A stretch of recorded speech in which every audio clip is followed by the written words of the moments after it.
স্বরাষ্ট্রমন্ত্রীর সাথে কথা মনে হলো উনি মিস্টার অসহায়। প্রশাসনের দুর্বলতা থাকলে উনি ছাড়বেন না।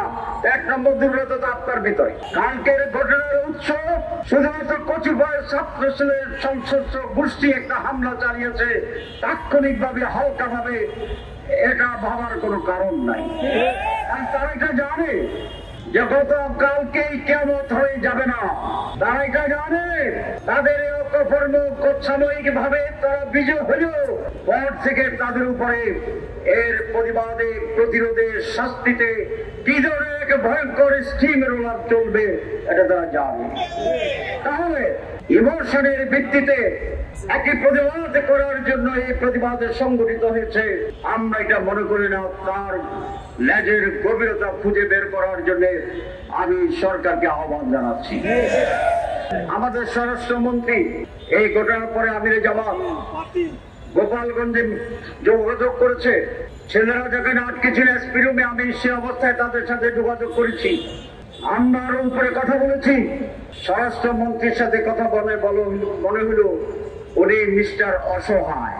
উনি কি মিস্টার অসহায়? উনি বলছেন প্রশাসনের দুর্বলতা থাকলে উনি ছাড়বেন না। ১ নম্বর দুর্বলতা আপনার ভিতরে।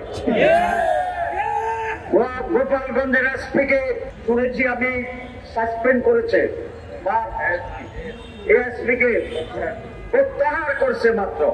আমি প্রধান উপদেশকে পরিষ্কার দাবি জানাই, এই স্বরাষ্ট্র মন্ত্রীকে অবিলম্বে প্রত্যাহার করতে হবে।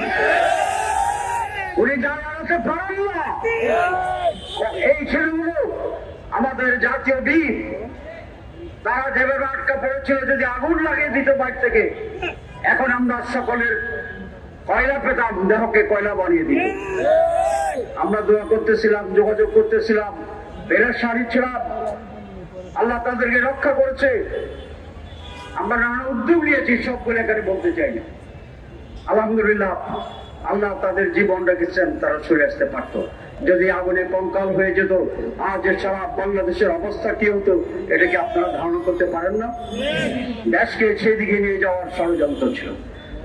এদেশে মানুষ যে শক্তি এবং সাহস দেখিয়েছে, ষড়যন্ত্রকারীরা কোনোভাবেই সফল হবে না। আমরা মোটেই উদ্বিগ্ন নই, ভীত নই সেভাবে। বাংলার মানুষ আবার জেগে উঠবে। সুতরাং ষড়যন্ত্র সবকিছু মোকাবেলা করে ইনশাআল্লাহ বাংলাদেশ টিকে থাকবে, বাংলাদেশ সুশাসনের দিকে যাবে।